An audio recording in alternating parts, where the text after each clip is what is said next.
సుమారు 700 సంవత్సరాల క్రితం కాకతీయ రాజులు పాలిస్తున్నటువంటి కాలమది. జగిత్యాల జిల్లా పొలాస ప్రాంతంలో గిరిజన రాజైనటువంటి మేడరాజు అడవిలో ప్రయాణిస్తుండగా పులులు, సింహాలు కాపలా ఉన్నటువంటి ఒక పసిపాపను కనుగొన్నాడు. ఆ పాపను తన ఇంటికి తీసుకువెళ్లి తన సొంత కూతురులా పెంచుకున్నాడు. ఆ పాపకి సమ్మక్కగా నామకరణం చేశాడు. సమ్మక్క రాకతో ఆ ప్రాంతంలో కరువులు, సమస్యలు తగ్గిపోయాయి. ఆమె చేతి పసరుతో రోగాలన్నీ నయమయ్యేవి.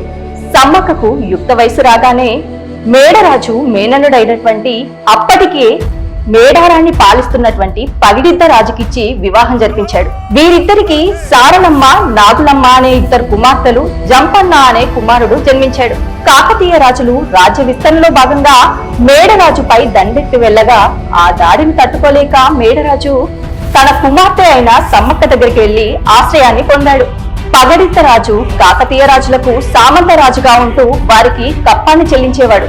3 సంవత్సరాలుగా ఏర్పడినటువంటి కరువు కాటకాల వల్ల పగడిద్ద రాజు కాకతీయ రాజులకు కప్పం కట్టకపోవడం, అలాగే మేడరాజుకి ఆశ్రయం ఇవ్వడంతో ఆగ్రహించిన కాకతీయ రాజులు మేడారంపై దండెత్తారు.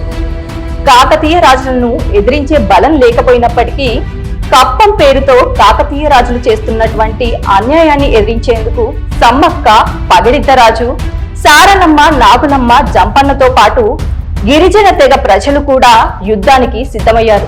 ఈ భీకర యుద్ధంలో జంపన్న సంపెంగ వాగులో పడి వీరమరణం పొందాడు. ఆయన రక్తంతో ఎరిపెక్కిన ఆ వాగును ఆ రోజు నుండి ఈ రోజు వరకు జంపన్న వాగుగా పిలుచుకుంటున్నారు. ఆ తర్వాత మేడరాజు, పగిడిద్ద రాజు, నాగులమ్మలు కూడా ఈ యుద్ధంలో వీరమరణం పొందారు. కుటుంబ సభ్యుల మరణ వార్త తెలుసుకున్న సమ్మక్క, సారలమ్మ కాళికా మాతలుగా విజృంభించి కాకతీయులపై విరుచుకుపడ్డారు. ఇలా అయితే వాళ్ళను ఎదుర్కోలేమని సమ్మక్క, సారలమ్మలను దొంగచాటుగా వెన్నుపోటు పొడిచారు.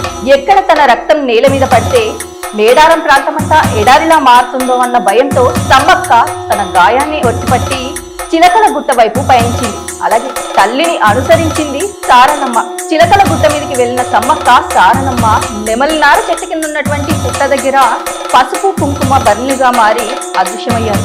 సమ్మక్క అదృశ్యమైన తర్వాత గిరిజన ప్రజలకు ఆకాశం నుండి కొన్ని మాటలు వినిపించాయి. ఇక్కడ 2 గద్దలు కట్టి 2 ఏళ్లకోసారి జాతర జరిపిస్తే వారి కోరికలు నెరవేరుస్తానని ఆ మాటల సారాంశం.